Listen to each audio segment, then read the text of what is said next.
إن الحمد لله نحمده ونستعينه ونستغفره ونعوذ بالله من شرور أنفسنا ومن سيئات أعمالنا من يهده الله فلا مضل له ومن يضلل فلا هادي له وأشهد أن لا إله إلا الله وحده لا شريك له وأشهد أن محمدا عبده ورسوله أما بعد فإن خير الحديث كتاب الله وخير الهدي هدي محمد صلى الله عليه وسلم وشر الأمور محدثاتها وكل محدثة بدعة وكل بدعة ضلالة وكل ضلالة في النار فأعوذ بالله السميع العليم من الشيطان الرجيم من همزه ونفخه ونفثه بسم الله الرحمن الرحيم يا أيها الذين آمنوا اتقوا الله حق تقاته ولا تموتن إلا وأنتم مسلمون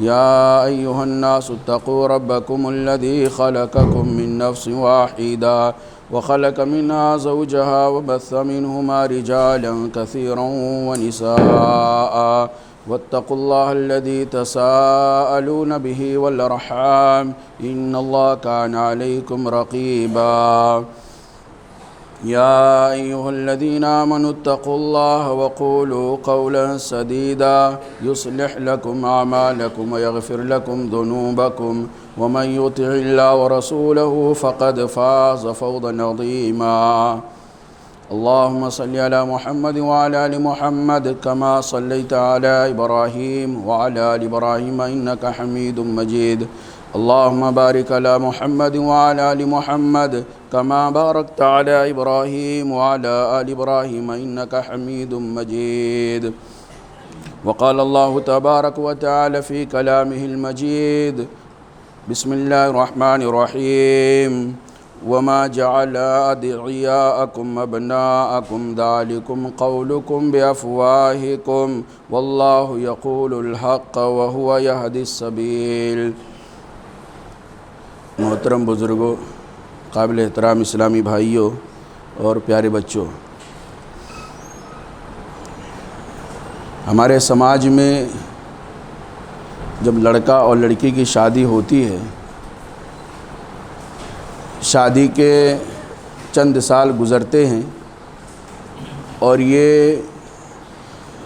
بے اولاد ہوتے ہیں، ان کی یہاں چند سالوں شادی کے بعد تک اولاد نہیں ہوتی ہے، تو اولاد کی چاہت اتنی تیز ہوتی ہے کہ دوستوں میں، رشتہ داروں میں، دونوں خاندانوں میں چیمی گوئیاں شروع ہو جاتی ہیں۔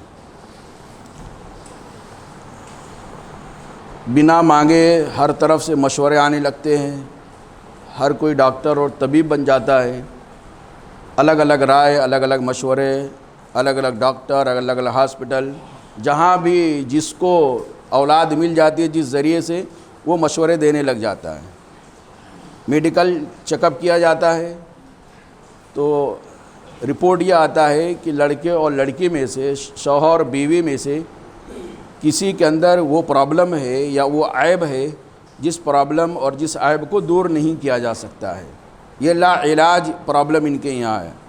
اب اس ٹائم پہ لڑکے اور لڑکی، میاں بیوی اور دونوں خاندانوں کے اندر اولاد کی خواہش اور زیادہ تیز ہو جاتی ہے، اور دوسری طرف سے مشورے بھی آنے لگتے ہیں کہ اب اولاد ہونے والی نہیں ہے، تمہارے اندر یہ ہے وہ ہے، اس لیے اب کیا کرو، ایک ساتھ رہو۔ کسی یتیم بچے کو، چاہے اپنے رشتہ دار کا ہو یا غیر رشتہ دار کا ہو، قریب کا ہو دور کا ہو، کسی یتیم بچے کو اڈاپٹ کر لو۔ کسی ایسے ادارے سے جہاں لاوارث بچے رہتے ہیں، لاوارث بچوں کے ادارے سے کسی بچے کو اپنا منہ بولا بیٹا بنا لو، یا یتیم خانوں میں چلے جائیے جہاں پہ ان کے ماں باپ بیچارے اس دنیا میں نہیں ہوتے ہیں، تو وہاں سے کسی یتیم بچے کو لا کر کے اس کی پرورش کرو اور اس کو اپنا لے پالک بیٹا بنا لو۔ اس طرح کے مشورے ہوتے رہتے ہیں، اور سماج کے اندر اس طرح کی چیزوں پر لوگ عمل بھی کر رہے ہیں۔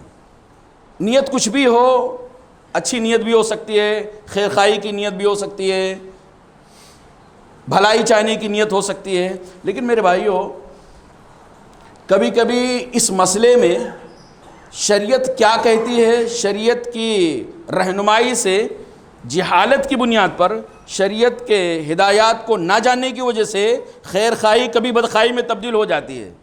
آدمی اچھا چاہتا ہے لیکن برا اپنا کر بیٹھتا ہے، ثواب کا کمانے کے چکر میں وہ عذاب کا حقدار بن جاتا ہے۔ سوچتا ہے کہ کسی یتیم بچے کو لاؤں گا، کسی لاوارث بچے کو لے کر آؤں گا، کسی ادھر ادھر پڑے بچے کو لے کر آؤں گا تو اس کو گھر میں پرورش کروں گا، اس کو اپنا بیٹا بنا لوں گا، تو اس سے اللہ تعالیٰ خوش ہو جائے گا کہ ایک یتیم کے اوپر، ایک لاوارث بچے کے اوپر ہم نے شفقت کا ہاتھ رکھا، اس کی تربیت کی ذمہ داری لیا، اس کو پڑھایا لکھایا بڑا کیا، اور اس ہماری نیکی سے اللہ خوش ہو کر ہم کو جنت دے دے گا۔ لیکن جہالت کی بنیاد پر، کچھ چیزیں نہ جاننے کی وجہ سے یہ جنت کا راستہ نہیں بلکہ جہنم کا راستے پہ انسان چلا جاتا ہے۔ آج کی خطبہ جمعہ کے اندر اسی مسئلے کی تعلق سے کہ لے پالک بیٹا، منہ بولا بیٹا، اڈاپٹ کی ہوئی اولاد کی شریعت اسلامیہ کے تعلق سے شریعت اسلامیہ کیا رہنمائی کرتی ہے، اسلام ایسے اولاد کو یا ایسے منہ بولے بیٹے یا منہ بولی اولاد کے بارے میں کیا رہنمائی کرتا ہے، انشاءاللہ کچھ چیزیں آج کی خطبہ جمعہ کے اندر اس تعلق سے بیان کرنے کی کوشش کروں گا۔ پیارے بھائیو، زمانے جاہلیت میں نبی کریم صلی اللہ علیہ وسلم کی بعثت سے پہلے جاہلی سماج کے اندر اس کا بہت زیادہ چرچا تھا، یہ چلن اور یہ رواج اور یہ رسم بہت عروج پر تھا کہ آدمی کسی کے بیٹے کو، کسی کی بیٹی کو اپنے گھر میں لاتا، اس کی پرورش کرتا، اس کو منہ بولا بیٹا بنا لیتا، حقیقی بیٹے کا درجہ دیا جاتا تھا۔ جو حقوق اصلی بیٹے کے ہوتے، جو حقوق حقیقی بیٹے کے ہوتے یا حقیقی اولاد کے جو حقوق ہوتے، وہی حقوق اس بناوٹی اور لے پالک بیٹے یا لے پالک اولاد کے متعلق کیا جاتا تھا۔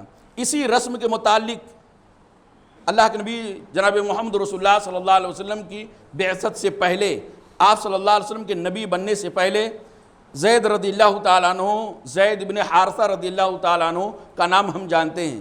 یہ زید بن حارثہ کے بجائے زید بن محمد کہے جانے لگے تھے۔ اللہ کے نبی صلی اللہ علیہ وسلم نے ان کو کہا تھا یہ میرا بیٹا ہے آج سے، تو پورے عرب کے اندر، پورے مکہ کے اندر لوگ زید کو ان کے والد سے نہیں بلکہ محمد رسول اللہ صلی اللہ علیہ وسلم کی نسبت سے بلاتے تھے اور کہتے تھے زید بن محمد، یعنی زید محمد صلی اللہ علیہ وسلم کے بیٹے ہیں۔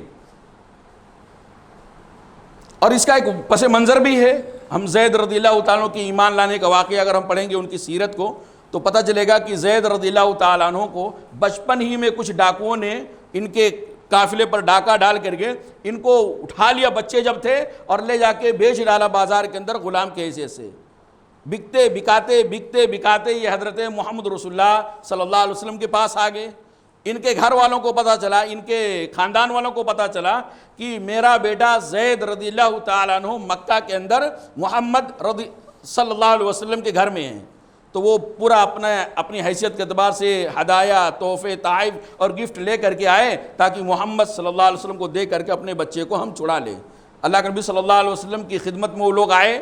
اللہ کے نبی صلی اللہ علیہ وسلم نے پوچھا تم لوگ کون ہو؟ زید رضی اللہ تعالیٰ عنہ کے والد حارثہ آئے، انہوں نے کہا کہ محمد صلی اللہ علیہ وسلم یہ ہمارا بیٹا ہے، اس کے ساتھ ڈاکوؤں نے ایسا رویہ اختیار کیا ہے، بازار میں بکتے بکاتے یہ آپ کے پاس آ گیا ہے، تو آپ کیا چاہتے ہو؟ محمد رسول اللہ صلی اللہ علیہ وسلم کے پوچھنے پر چچا نے کہا، باپ نے کہا، جو دونوں ساتھ میں آئے تھے، کہا آپ یہ ہماری طرف سے ہدیہ قبول کر لیں، آپ جو دے کر خریدے ہیں اتنا تو میں نہیں دے سکتا، لیکن یہ میری طرف سے میری بساط، میری طاقت کے مطابق یہ ہدیہ آپ اس کو لے لیں اور ہمارے بیٹے کو ہمارے ساتھ واپس کر دیں۔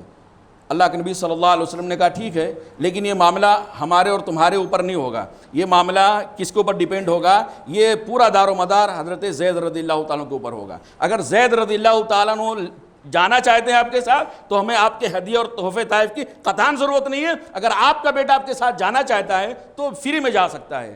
اللہ کے نبی صلی اللہ علیہ وسلم نے زید رضی اللہ عنہ کو بلایا، کہا آپ پہچانتے ہو دونوں کون؟ ہاں اللہ کے رسول، یہ میرے والد حارثہ اور یہ میرے چچا ہیں۔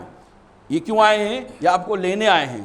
کیوں لینے آئے ہیں؟ اس لیے کہ آپ اپنے خاندان سے بچھڑ گئے ہیں، آپ اپنے ماں باپ سے بچھڑ گئے ہیں، آپ اپنی رشتہ داروں سے بچھڑ گئے ہیں، اس لیے آپ کو آپ کے ماں سے ملانے کے لیے، آپ کے رشتہ داروں سے ملانے کے لیے آئے ہیں اور یہاں سے آپ کو لے جانے کے لیے آئے ہیں۔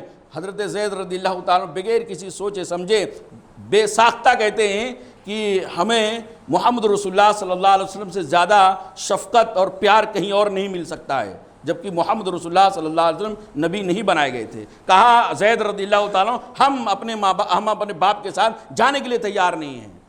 اب کیا کریں، نبی کریم صلی اللہ علیہ وسلم نے پہلے طے کر دیا تھا کہ اگر زید جانا چاہیں گے تو جا سکتے ہیں، نہیں جائیں گے تو ہم زبردستی نہ بھیج سکتے ہیں، نہ آپ زبردستی لے جا سکتے ہیں۔ جب حضرت زید رضی اللہ تعالیٰ عنہ نے کہا کہ ہم محمد صلی اللہ علیہ وسلم کے ساتھ ہی رہیں گے، تو اللہ کے نبی صلی اللہ علیہ وسلم نے اس حالت کو دیکھ کر کے اور زمانے جاہلیت کے اندر جو رسم تھا اسی رسم کی بنیاد پر اللہ کے نبی صلی اللہ علیہ وسلم نے کہا کہ آج سے زید میرا بیٹا ہے، میں زید کو اپنا بیٹا بناتا ہوں۔ یہ سن کر کے زید رضی اللہ تعالیٰ عنہ کے چچا اور والد کو تھوڑا اطمینان ہوا کہ یہ واقعی میں اب اس بچے کو باپ کی حیثیت سے پالے اور پوسے گا۔ محمد صلی اللہ علیہ وسلم بہرحال اس کو چھوڑ کر چلے گئے، اور اسی دن سے پورے مکہ کے اندر زید ابن محمد صلی اللہ علیہ وسلم کے نام سے مشہور ہو گئے۔ لیکن یہ ظلم تھا، یہ نا انصافی ہے۔ منہ بولا بیٹا کسی کو بنا لینا، لے پالک بیٹا کسی کو بنا لینا، یہ بہت بڑا فساد کا ذریعہ بنتا ہے، بہت زیادہ سماج کے اندر گڑبڑی کا ذریعہ بنتا ہے، بہت ساری حقیقتیں الٹ جاتی ہیں، حرام حلال کے اندر تبدیل ہو جاتا ہے۔ اس لیے اللہ رب العالمین نے جب آپ صلی اللہ علیہ وسلم کو نبی بنایا تو آپ صلی اللہ علیہ وسلم کے اوپر وحی نازل کیا کہ آپ نے جو زید کو اپنا بیٹا بنایا ہے وہ صحیح نہیں ہے۔ آپ کیا، آپ کے علاوہ جتنے بھی لوگ یہ کام کر رہے ہیں سارے کے سارے لوگ بہت غلط کام کر رہے ہیں، بہت بڑا گناہ کا کام کر رہے ہیں۔ یہ ظلم ہے، سراسر ظلم ہے، بہت بڑی ناانصافی کی بات ہے کہ کسی اور کے بیٹے کو اپنا بیٹا بنا لیا جائے، کسی اور کی اولاد کو اپنی اولاد بنا لیا جائے، اور اس کی وجہ سے خاندان کے اندر بہت سارے مسئلے ایسے پیچیدہ ہو جاتے ہیں کہ جس کا حل کرنا یہ ناممکن ہو جاتا ہے۔ شریعت کے تقریباً آدھے سے زیادہ احکام جو ہوتے ہیں کسی اور کے اولاد کو اپنی اولاد بنا لینے سے بہت خطرناک ڈیمیج ہوتے ہیں، بہت خطرناک طور سے متاثر ہو جاتے ہیں میرے بھائیوں۔ اس لیے اللہ رب العالمین نے سورہ احزاب کی آیت نازل کیا، اور منہ بولا بیٹا، اڈاپٹ کی ہوئی اولاد، لے پالک بیٹا، کسی کو متبنہ بنا لینا، یہ سارے کے سارے جو الفاظ ہیں نا، اس الفاظ کی تردید کے لیے اور اس مسئلے کی ظلم ہونے کو بیان کرنے کے لیے اللہ تعالیٰ نے سب سے بہترین آیت اور جامع ترین آیت جو بیان کیا ہے وہ سورہ احزاب کی آیت نمبر 4 اور 5 ہے۔ اس کے اندر اللہ رب العالمین نے کیا ارشاد فرمایا؟ سب سے پہلی آیت اللہ تعالیٰ نے ارشاد فرمایا وَمَا جَعَلَ أَدْعِيَاءَكُمْ أَبْنَاءَكُمْ، وَمَا جَعَلَ اور اللہ نے نہیں بنایا ہے، أَدْعِيَاءَكُمْ تمہارے اپنے منہ بولے بیٹوں کو، منہ بولے بیٹے، بناوٹی بیٹوں کو اللہ تعالیٰ نے ابناءکم تمہارے حقیقی بیٹوں جیسا نہیں بنایا ہے۔ یعنی یہاں سے اللہ تعالیٰ نے یہ تردید کر دیا ہے کہ جو منہ بولا بیٹا ہوتا ہے وہ حقیقی بیٹے کا جیسا درجہ نہیں پا سکتا ہے۔ اصلی ہوتا ہے اور بناوٹی ہوتا ہے۔ وہ اصلی بیٹا یقیناً وہی ہوتا ہے جو آدمی کے اپنے پانی سے، آدمی کے اپنے نطفے سے پیدا ہوا ہو، اور اگر اپنے پانی سے اور نطفے سے پیدا نہیں ہوا ہے تو کسی اور کو ہم بیٹا نہیں بنا سکتے ہیں۔ اس لیے اللہ تعالیٰ نے کہا وَمَا جَعَلَ أَدْعِيَاءَكُمْ أَبْنَاءَكُمْ، اللہ رب العالمین نے تمہارے منہ بولے اولاد کو تمہارے اپنے سگے بیٹوں جیسا نہیں بنایا ہے، جیسا کہ تم لوگ بنا کے بیٹھے ہو، جیسا تم لوگ سمجھ کے بیٹھے ہو، جیسا تم لوگ کر کے بیٹھے ہو۔ ذَلِكُمْ قَوْلُكُمْ بِأَفْوَاهِكُمْ، یہ تم کسی اور کی اولاد کو اپنی اولاد کہہ دیتے ہو، کسی اور کے بیٹے کو اپنا بیٹا کہہ دیتے ہو، یہ صرف تمہاری زبانی جمع خرچ ہے، اس کا حقیقت سے کوئی تعلق نہیں ہے۔ تمہارے کہہ دینے سے، تمہارے بول دینے سے کسی اور کا بیٹا تمہارا بیٹا نہیں ہو سکتا ہے۔ پوری دنیا مل کر کے ہے کہ یہ فلاں زید محمد کا بیٹا ہے، اللہ کہتا ہے زید محمد کا بیٹا کبھی نہیں ہو سکتا ہے۔ یہ لوگ پورے کتنے بھی ڈاکومنٹس بنا لیے جائیں، کتنے بھی پیپر ورک کر لیے جائیں، کتنے بھی چرچے کر لیے جائیں، کتنی بھی شہرت کر لی جائے، حتیٰ کہ اس اولاد کو بھی پتہ نہ ہو کہ میرا حقیقی باپ کون ہے، میری حقیقی ماں کون ہے۔ وہ تو یہی سمجھتا ہے، بچپن میں اس کو لایا گیا، اس کو پالا گیا، پوسا گیا، اس کو یہی پڑھایا گیا کہ دیکھو میں تمہارا باپ ہوں اور یہ تمہاری ماں ہے، یہ تمہاری بہن ہے، یہ تمہارے بھائی ہیں۔ سارے رشتے جو بناوٹی ہوتے ہیں اس بچے کو سبق پڑھا کر کے اصلی بنا دیا جاتا ہے، چاہے بچے کو بھی پتہ نہ ہو کہ میرا باپ کون ہے، میری ماں کون ہے۔ لیکن اللہ تعالیٰ نے کہا کہ در حقیقت تمہارے بول دینے سے یہ حقیقت تبدیل نہیں ہو سکتی ہے۔ ذالکم قولکم بافواہکم، یہ تمہارے اپنے منہ کی بولیاں ہیں، واللہ یقول الحق، اللہ حق بات کہتا ہے، اللہ انصاف پر مبنی باتیں کرتا ہے، اللہ سچ بات کرتا ہے، وَهُوَ يَهْدِي السَّبِيلَ، اور اللہ سیدھے راستے کی طرف رہنمائی کرتا ہے، سیدھا راستہ جو ہے اس کی طرف اللہ رب العالمین تمہاری رہنمائی کرتا ہے۔ جب یہ آیت کریمہ نازل ہوئی میرے بھائیوں، تو حضرت زید رضی اللہ تعالیٰ عنہ کی جو بیوی حضرت زینب بنت جحش رضی اللہ تعالیٰ عنہ تھیں، زید رضی اللہ تعالیٰ نبی کریم صلی اللہ علیہ وسلم کو غلام تھے، بعد میں اللہ کے نبی صلی اللہ علیہ وسلم کو آزاد کر کے کیا بنا دیا؟ اپنا بیٹا بنا لیا۔ اب ان کی زید رضی اللہ تعالیٰ عنہ کی شادی حضرت زینب رضی اللہ تعالیٰ عنہ سے ہوئی تھی۔ زمانے جاہلیت کے رسم کے اعتبار سے زید رضی اللہ تعالیٰ نے جب اپنی بیوی کو طلاق دے دیا، دونوں میں نہیں جمع، وہ نہ جمنے کی کچھ اور وجہ ہو سکتی ہے، بہرحال مزاج کا اور خاندان کا ایرا فیری بھی ہو سکتا ہے۔ بہرحال جب حضرت زید رضی اللہ تعالیٰ نے اپنی بیوی زینب رضی اللہ تعالیٰ عنہا کو طلاق دے دیا، عدت گزر گئی، تب اللہ رب العالمین نے آسمان سے وحی نازل کیا کہ ہم نے اے محمد رسول اللہ صلی اللہ علیہ وسلم زید رضی اللہ تعالیٰ عنہ کی بیوی زینب کا نکاح میں نے آپ کے ساتھ کر دیا ہوں۔ اگر زمانے جاہلیت کا رعایت کیا جائے تو پتہ چلا محمد رسول اللہ صلی اللہ علیہ وسلم نے اپنی بہو سے نکاح کر لیا ہے، اور یہ بہت بڑا عیب تھا، بہت بڑا گناہ، آج بھی گناہ ہے، پہلے بھی گناہ لوگ سمجھتے تھے۔ یعنی جیسے حقیقی بہو سے، سگی بہو سے آدمی نکاح نہیں کر سکتا ہے، چاہے طلاق ہو جائے اس کے باوجود بھی نکاح نہیں کر سکتا ہے، ایسے ہی لے پالک بیٹے کی بیوی سے بھی آدمی نکاح نہیں کر سکتا۔ یہ بہت بڑا گناہ پہلے بھی تھا، آج بھی تھا۔ اس لیے جب اللہ تعالیٰ نے محمد صلی اللہ علیہ وسلم کے اوپر یہ وحی نازل کیا، زوجناکہا، ہم نے ان کا نکاح آپ کے ساتھ کر دیا، تو اللہ کے نبی صلی اللہ علیہ وسلم بہت گھبرائے کہ اب لوگوں کو کیسے جواب دیں گے، الگ الگ طریقے سے لوگ الزام دیں گے، الگ الگ طریقے سے لوگ بہتان باندھیں گے، نہ جانے ہم کو کیا کیا کہیں گے۔ اس چیز کو لے کر اللہ کے رسول صلی اللہ علیہ وسلم بہت فکر مند تھے، تو اللہ تعالیٰ نے آپ کو تسلی دیا کہ لوگوں کی فکر کرنے کی ضرورت نہیں ہے، لوگ کیا باتیں بنائیں گے، کیا بات کا بتنگڑ بنائیں گے، آپ کو اس کی پرواہ کی ضرورت نہیں ہے، چونکہ یہ رسم ظالمانہ رسم ہے، کسی اور کی اولاد کو اپنی اولاد بنا لینا اور حقیقی اولاد جیسا اس کے ساتھ سلوک کرنا، یہ اتنا بڑا ظالمانہ رسم ہے، اس کا خاتمہ آپ کے ذریعے سے ہونا چاہیے۔ اور یہ اللہ تعالیٰ نے پورا ایک نظام بنایا، جس نظام کے ذریعے سے محمد رسول اللہ صلی اللہ علیہ وسلم کو سب سے پہلے اس رسم کو کالعدم قرار دینے کے لیے، اس رسم کو باطل قرار دینے کے لیے، اس رسم کو سماج سے مٹانے کے لیے محمد صلی اللہ علیہ وسلم کو خود اللہ تعالیٰ نے آگے بڑھایا کہ آپ زید رضی اللہ تعالیٰ عنہ کی بیوی سے نکاح کیجئے، اور میں نے آپ کا نکاح کر دیا، نہ کوئی ولی ہوگا، نہ کوئی گواہ ہوگا، نہ کوئی شہادت ہوگی۔ اللہ تعالیٰ نے حضرت زید رضی اللہ تعالیٰ عنہ کی بیوی زینب رضی اللہ تعالیٰ عنہ کا نکاح محمد رسول اللہ صلی اللہ علیہ وسلم کا آسمان ہی سے کر دیا، کوئی نکاح خوانی نہیں، کوئی ایجاب و قبول نہیں، اللہ تعالیٰ نے کہہ دیا تو کہہ دیا۔ تو یہ میرے بھائیوں عرض کرنے کا مطلب یہ کہ محمد رسول اللہ صلی اللہ علیہ وسلم کے زمانے سے پہلے، آپ کی نبوت سے پہلے، یہ منہ بولا بیٹا بنانا، لے پالک بیٹا بنانا، کسی کی اولاد کو اپنی اولاد بنا لینا، اڈاپٹ کر لینا، یہ در حقیقت زمانے جاہلیت کی چیزیں ہیں، اسلام میں اس کی قطعاً گنجائش نہیں ہے، حرام ہے، بہت بڑا حرام ہے۔ ارے اتنا خطرناک گناہ ہے کہ میں نے بتایا کہ اسلام کے آدھے سے زیادہ تعلیمات اس ظالمانہ رسم کی وجہ سے ملیا میٹ ہو جاتی ہیں، کالعدم ہو جاتی ہیں۔ میرے بھائیوں اتنا بڑا گناہ ہے، اتنا بڑا گناہ ہونے کے باوجود آج سماج کے اندر بہت سارے لوگ بہن کو اولاد نہیں ہو رہی ہے تو دوسری بہن کے پاس اولاد ہے تو اس سے لے لیتے ہیں، بھائی کو اولاد نہیں ہو رہی ہے تو دوسرے بھائی سے مانگ لیتے ہیں، اور یہ کہتے ہیں کہ یہ تو ہماری ہی نسل کا ہوا نا، یعنی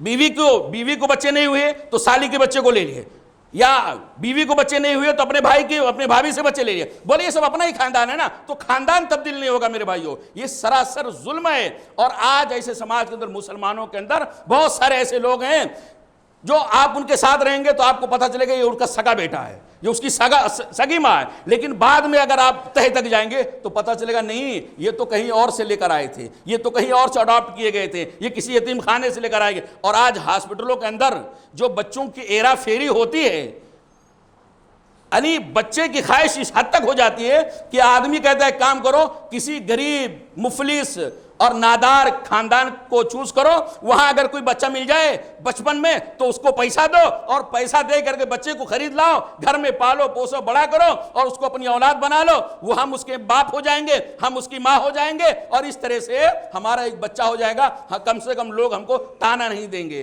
کم سے کم لوگ یہ نہیں کہیں گے یہ بے اولاد ہے، کوئی ہم سے یہ نہیں کہے گا دیکھو اس کے پاس کوئی اولاد نہیں ہے۔ تو طعنوں و تشنیع سے بچنے کے لیے لوگ اس طرح کا رویہ اختیار آج بھی کرتے ہیں، لیکن اللہ رب العالمین نے اس کو حرام قرار دیا ہے، اور سختی کے ساتھ رب العالمین نے اس کو حرام قرار دیا ہے۔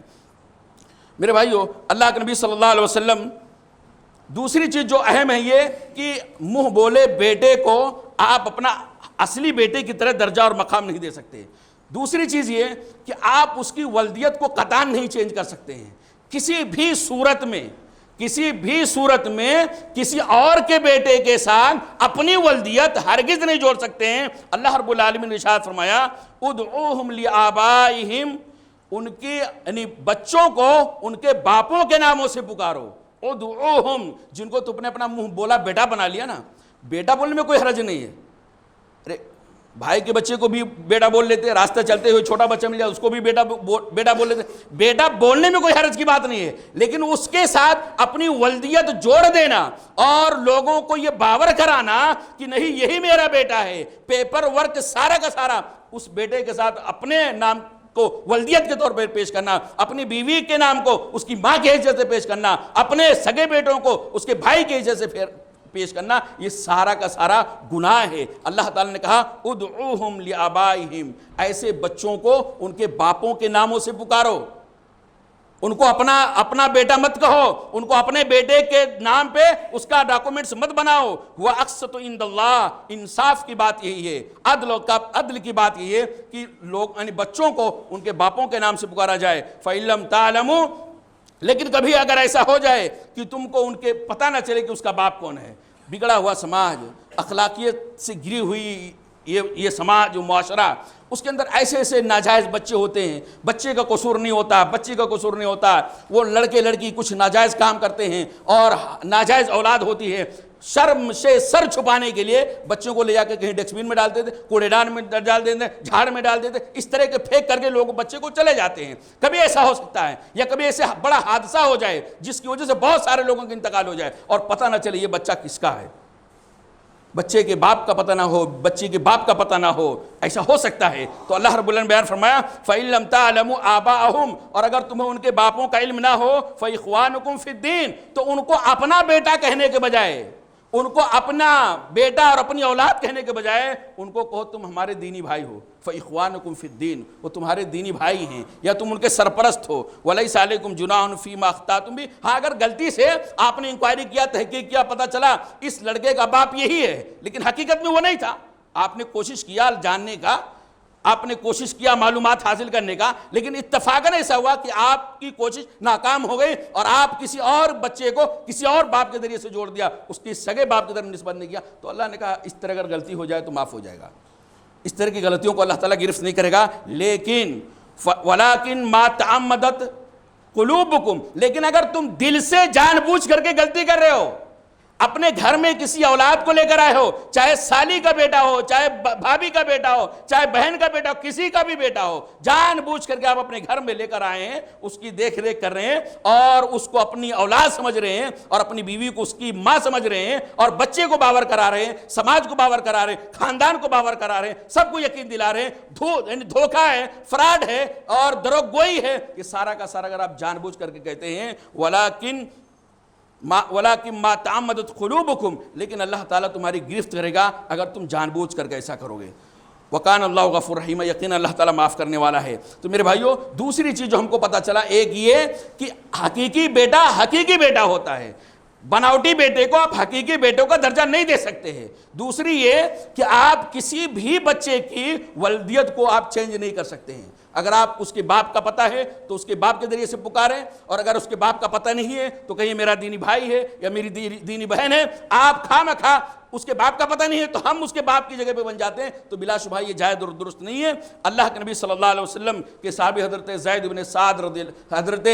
سعد بن ابی وقاص رضی اللہ عنہ بیان فرماتے ہیں کتنا بڑا گناہ ہے، یہ کتنا بڑا ظلم ہے۔ حضرت سعد بن ابی وقاص رضی اللہ عنہ کہتے ہیں محمد رسول اللہ صلی اللہ علیہ وسلم کے الفاظ، من ادعا الی غیر ابیہ، جو آدمی اپنی باپ کے علاوہ کسی اور باپ کی طرف اپنی نسبت کرے، جو آدمی اپنے باپ کو چھوڑ کر کے کسی اور آدمی کی طرف اپنی نسبت کرے اور کہے میں فلاں کا بیٹا ہوں، وجہیں کچھ بھی ہوں، سبب کچھ بھی ہو. کبھی کبھی ایسا ہوتا ہے کسی کے مال کو ہڑپنے کا ایک بہانہ ہوتا ہے، کبھی ایسا ہوتا ہے ہمارا خاندان اچھا نہیں ہے، تھوڑا لو گریڈ کا ہے، اس لیے ہائی گریڈ کے انسان کی طرف اپنی نسبت کر دیا جاتا ہے.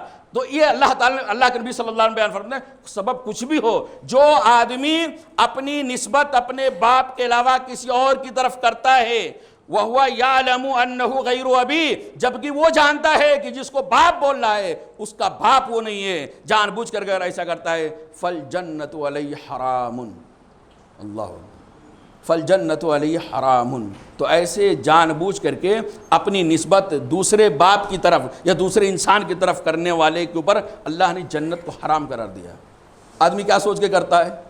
یہی سوچ کے کرتا ہے نا، یہ بچہ ہے، اس کا کوئی پرسان حال نہیں ہے، غریب آدمی ہے، فلاں ہے، وہ ہے. کبھی اپنی غرض ہوتی ہے، کبھی سامنے والے کی خیر خواہی ہوتی ہے. میرے پاس اولاد نہیں ہے تو اب میری غرض ہے میں کسی دوسرے بچے کو اڈاپٹ کر لوں. میرے پاس اولاد ہے لیکن کبھی بچہ لاوارث مل جاتا ہے، کبھی ادھر پڑا کبھی ادھر پڑا، یا کبھی یتیم خانے میں کوئی اس کا پرسان حال نہیں ہوتا تو لوگ اس کے اوپر ترس کھا کے اپنے گھر میں لاتے، اس کو اپنی اولاد بنا لیتے ہیں. کیا سوچ کر کے کہ اس پہ ثواب ملے گا، یہ جنت کا راستہ ہے، اور سارا ڈاکومنٹس اپنے نام کے ساتھ اس کے نام پہ بنا دیتے ہیں. اللہ نے کہا فَالْجَنَّةُ عَلَيْهِ حرام. ایسا جان بوجھ کر کے نسبت غیر کی طرف کرنے والے کے اوپر اللہ نے جنت کو حرام کر دی. یہی نہیں، اللہ کے نبی صلی اللہ علیہ وسلم نے حضرت علی رضی اللہ تعالیٰ کی ایک روایت میں ارشاد فرماتے ہیں کہ من ادعا الی غیر ابیہ، جو آدمی اپنے باپ کے علاوہ کسی اور باپ آدمی کی طرف نسبت کرتا ہے اور وہ جانتا ہے کہ میرا باپ نہیں ہے، جان بوجھ کر ایسا کرتا ہے فعلیہ لعنت اللہ والملائکۃ والناس اجمعین. تو ایسے آدمی کے اوپر اللہ کی لعنت برستی ہے، اللہ اس کو اپنی رحمت سے دور کر دیتا ہے، اللہ کے فرشتوں کی لعنت پڑتی ہے. اللہ کے فرشتے اس آدمی کی ہلاکت کے لیے اللہ کی رحمت سے دوری کے لیے اس آدمی کے لیے دعا کرتے ہیں، اللہ تعالیٰ اس کو اپنی رحمت سے دور کرے. تمام کے تمام انسانوں کی اس آدمی کے اوپر لعنت ہوتی ہے.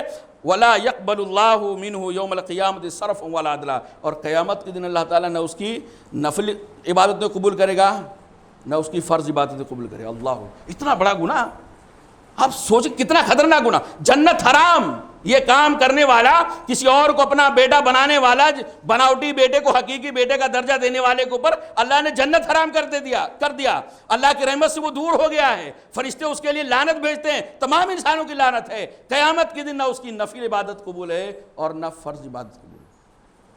اب آپ سوچتے ہوں گے یار اس میں اتنا زیادہ پرابلم کیوں ہے؟ کیا پرابلم ہے اس میں؟ میرے بھائی اس میں بہت سارے پرابلم ہوتے ہیں. سب سے پہلا جو پرابلم ہوتا ہے وہ یہ کہ آدمی، ہمارا جو اسلام ہے وہ اسلام نسب کے تحفظ پر بڑا زور دیتا ہے. اسلام کے مقاصد میں سے جو ایک بنیادی مقصد ہے لوگوں کا حسب نسب محفوظ رہے، پتہ چلے کہ میں کس کا بیٹا ہوں، میرے باپ کون ہے، میری ماں کون ہے، میرے بھائی کون ہے، میرے بہن کون ہے، میرے فلاں رشتہ دار کون ہے، کون قریب کا رشتہ دار ہے، کون دور کا رشتہ دار ہے. اسلام کا ایک بنیادی مقصد ہے. اسی مقصد کے تحت اللہ رب العالمین نے نسب کے تحفظ کا حکم دیا ہے. اس لیے کیونکہ اللہ رب العالمین نے باقاعدہ ایک رشتہ دار کا دوسرے رشتہ دار کے اوپر کچھ حقوق رکھے ہیں. باپ کا کچھ حق ہے، ماں کا کچھ حق ہے، بھائیوں کا کچھ حق ہے، بہنوں کا کچھ حق ہے، بیٹوں کا کچھ حق ہے. ہر رشتہ دار پہ اللہ تعالیٰ نے کچھ نہ کچھ ایک دوسرے رشتہ دار کے اوپر واجبی حق قرار دیا ہے. جب رشتہ پتہ ہی نہیں رہے گا میرا باپ کون ہے، میری ماں کون ہے، میرا بھائی کون ہے، تو ان رشتہ داروں کے حقوق کو ہم ادا کیسے کریں گے؟ مثال کے طور پہ ایک صحابی اللہ کے نبی صلی اللہ علیہ وسلم کی خدمت میں آئے کہ اللہ کے نبی صلی اللہ علیہ وسلم میرے حسن سلوک کا سب سے زیادہ حقدار کون ہے؟ حدیث معلوم ہے. ایک صحابی آئے اللہ کے نبی صلی اللہ علیہ وسلم، کون ہے جس کے ساتھ میں سب سے زیادہ نیکیاں کروں؟ اللہ کے رسول صلی اللہ علیہ وسلم نے کہا امک، تیری ماں. پھر وہ دوہرا کے سوال کرتا ہے اللہ کے رسول پھر کس کے ساتھ نیکی کروں؟ اللہ کے رسول نے کہا تیری ماں. تیسری بار بھی اللہ کے رسول نے تیری ماں. چوتھی بار اللہ کے رسول صلی اللہ علیہ وسلم باپ کا تذکرہ کیا. دوسری باتوں کے اندر ہے فالاقرب ثم الاقرب فالاقرب، اس کے بعد جو اور قریبی ہے پھر اور قریبی ہے. اس طرح کے بعد دیگر رشتہ داروں کے ایک دوسرے کے اوپر حقوق ہیں. آپ بتائیں، ماں باپ کی اطاعت کرنا واجب اور ضروری ہے. باپ کی رضامندی میں اللہ کی رضامندی ہے، باپ کی ناراضگی میں اللہ کی ناراضگی ہے. ماں کے قدموں تلے جنت ہے۔ اس کا مطلب یہ ہوا کہ باپ کو بھی خوش کرنا ہے، ماں کو بھی خوش کرنا ہے، دونوں کی اطاعت و فرمانبرداری کرنا ہے۔ ایک بچہ جو اڈاپٹ کیا گیا ہے، جس کو اللہ پالک بنایا گیا ہے، اس کو یہی نہیں پتا ہے کہ میری ماں کون ہے، میرا باپ کون ہے۔ دوسرے کو اپنا باپ سمجھ رہا ہے، دوسرے کو اپنی ماں سمجھ رہا ہے، اور اپنے باپ کی طرح اس کے حقوق کو ادا کر رہا ہے، اپنے سگے باپ کی طرح اپنی ماں کے حقوق کو ادا کر رہا ہے۔ میرے بھائیو، سچ سچ بتائیں، کیا وہ بچہ اپنے حقیقی ماں باپ کے حقوق کو ادا کرنے والا کہلا سکتا ہے؟ ہم اور آپ کہہ سکتے ہیں، لیکن اس کے صحبتوں کا، اس کی نیکیوں کا، اس کے حسن و سلوک کا، اس کی خدمت کا زیادہ حقدار اس کے وہ ماں باپ تھے جن کے بدن سے وہ پیدا ہوا ہے، جس کے نطفے سے وہ پیدا ہوا ہے۔ وہ ماں باپ تو اس بچے کی خدمت سے محروم ہو گئے، اس کی بڑھاپے کی لاٹھی سے محروم ہو گئے، اور اس کا فائدہ کون اٹھا رہا ہے؟ دوسرا کوئی اٹھا رہا ہے۔ اور اس کے بعد پھر ایک تیسرا پرابلم یہ آتا ہے میرے بھائیو، ایک یہ کہ جس کو منہ بولا بیٹا بنا لیا جاتا ہے، اس کے ساتھ بالکل سگے بیٹوں جیسا سلوک کیا جاتا ہے۔ مطلب اب جو اس کی ماں ہوگی اسے پردہ نہیں ہوگا، اس کی جو بہنیں ہوں گی وہ پردہ نہیں ہوگا۔ مثال کے طور پہ میں نے کسی کو اپنا منہ بولا بیٹا بنا لیا، اب میری بیوی اس کی سگی ماں ہو جائے گی، میری بیٹیاں اس کی سگی بہنیں ہو جائیں گی، میرے رشتے دار اس کے رشتے دار ہو جائیں گے۔ اب نہ ہماری بیوی سے اس کا پردہ ہوگا، نہ ہماری بیٹیوں سے اس کا پردہ ہوگا، نہ ہماری بہنوں سے اس کا پردہ ہوگا، جبکہ یہ آدمی اجنبی ہے۔ جبکہ یہ کون ہے؟ اجنبی ہے۔ یہ بالکل بالغ ہونے کے بعد ہماری بیوی سے، ہماری بچیوں سے یہ یعنی بے پردگی کے ساتھ بالکل نہیں مل سکتا ہے۔ یہ اجنبی جیسا اس کے ساتھ سلوک ہونا چاہیے۔ نکاح کا معاملہ ہو گیا، نکاح کے اندر بالکل ایسے ہوتا ہے جیسے یعنی اپنے سگے بیٹوں کے ساتھ ہوتا ہے۔ تو اس طرح سے ایک تو حرام رشتہ دار کون ہے، محرمات کون ہے، وہ پتہ نہیں چلتا ہے۔ دوسرا یہ بے پردگی سماج کے اندر ہوتی ہے، نکاح کے اندر بہت ساری چیزیں آتی ہیں میرے بھائیوں۔ اور اس کے چوتھی چیز میرے بھائیوں، جب میراث کی تقسیم کا معاملہ آتا ہے تو یہ سب سے بڑا ظلم یہاں دکھتا ہے، سب سے بڑی ناانصافی یہاں دکھتی ہے۔ وہ یہ کہ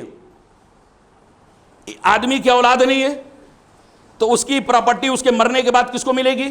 اس کی بیوی کو ملے گی، اس کے باپ کو ملے گی، اس کی ماں کو ملے گی، اس کے جو خون کے رشتے ہیں، جو سگے رشتہ دار ہیں، جو حسب نسب والے، ان کو ملے گا۔ یہی نا؟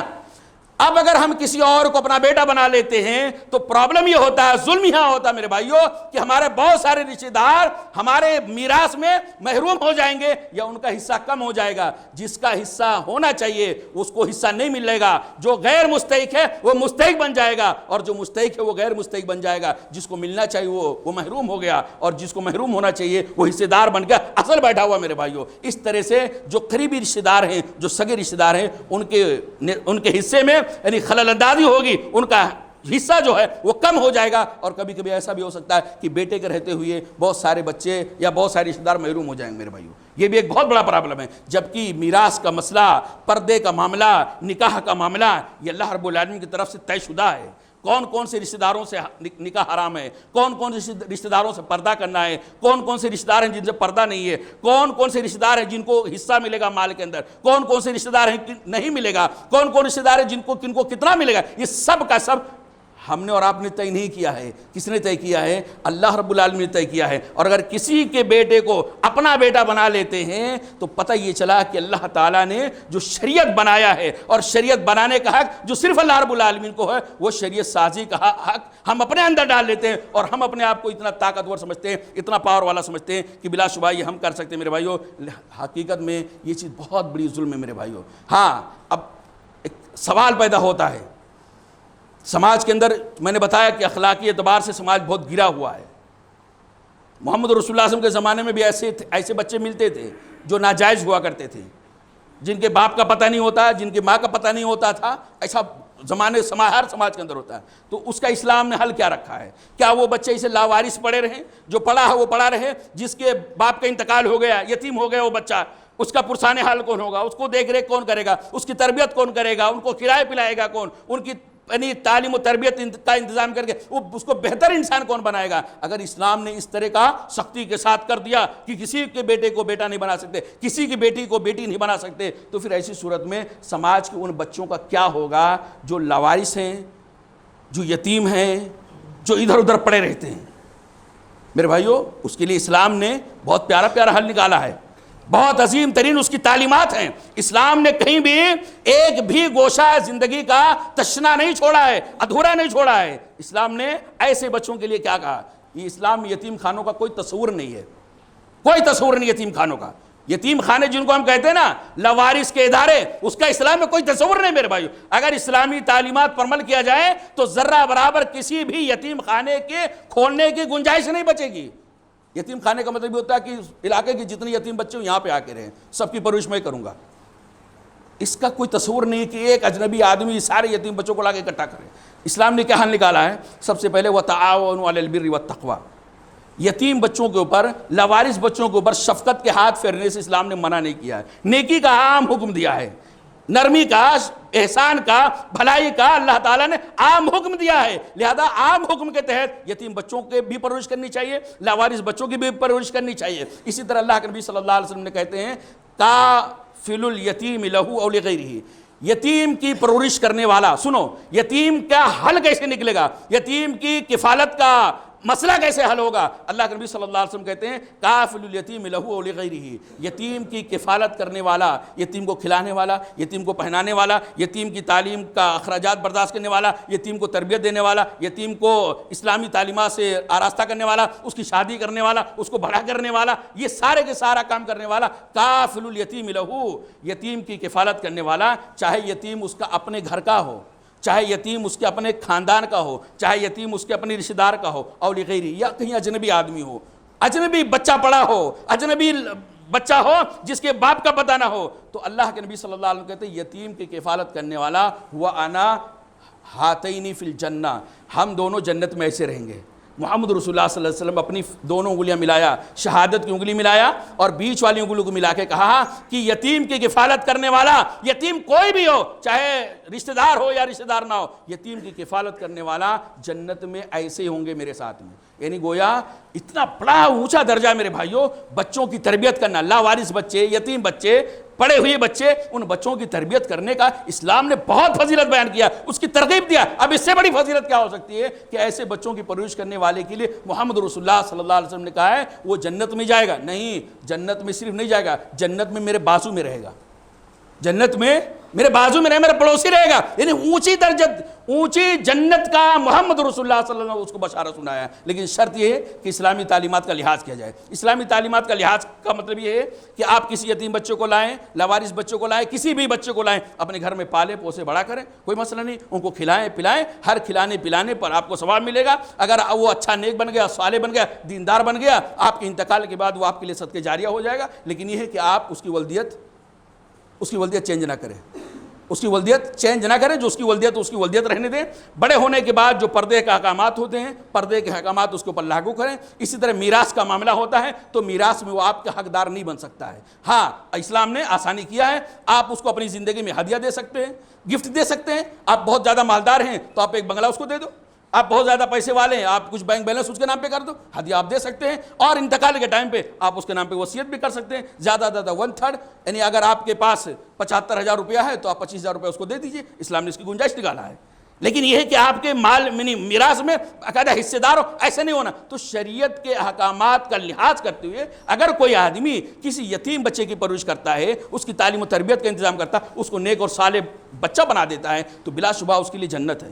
اس کے لیے کیا ہے؟ جنت ہے. لیکن شریعت کے احکامات کا لحاظ ہونا ضروری ہے. اللہ رب العالمین سے دعا ہے کہ اللہ تعالی ہم تمام بھائیوں کو جو اسلامی نظام خاندان ہے, اسلامی خاندان کا نظام ہے, اس نظام کو سمجھنے کی توفیق عطا فرمائے, ایک دوسرے کے ساتھ رحمت اور شفقت کے ساتھ برتاؤ کرنے کی توفیق عطا فرمائے. رب العالمین ہمارے جتنے بھی یتیم بچے پوری دنیا کے اندر ہیں, خاص طور سے اس وقت جہاں پہ لڑائی ہو رہی ہے اور فلسطین کا معاملہ, غزہ کا معاملہ, وہاں نہ جانے کتنے بچے یتیم ہو گئے, رب العالمین ان یتیموں کا سہارا بنا دے. اللہ تعالیٰ خود ان کا پرسان حال بن جا. اللہ تعالیٰ ان کی کفالت کا اور ان کی تعلیم و تربیت کا اور ان کی بہترین زندگی کا ان کو صالح اور نیک بنانے کے لیے اللہ تعالیٰ تو ماحول سازگار بنا دے. رب العالمین ہمارے وہ احباب جو دنیا کے اندر کسی بھی کونے کے اندر پریشان حال ہیں, ان کی پریشانی کو دور فرما. رب العالمین جو دشمنان اسلام کو مٹانے کے لیے, اسلام کی مقدس جگہوں کی حرمت کو پامال کرنے کے در پر ہیں, اللہ تعالیٰ ان کو تو پامال کر دے. اللہ تعالیٰ تو, ہم جانتے ہیں کہ تیری طاقت کیا ہے, تیری قوت کیا ہے. تو نمرود کو ہلاک کرنے والا,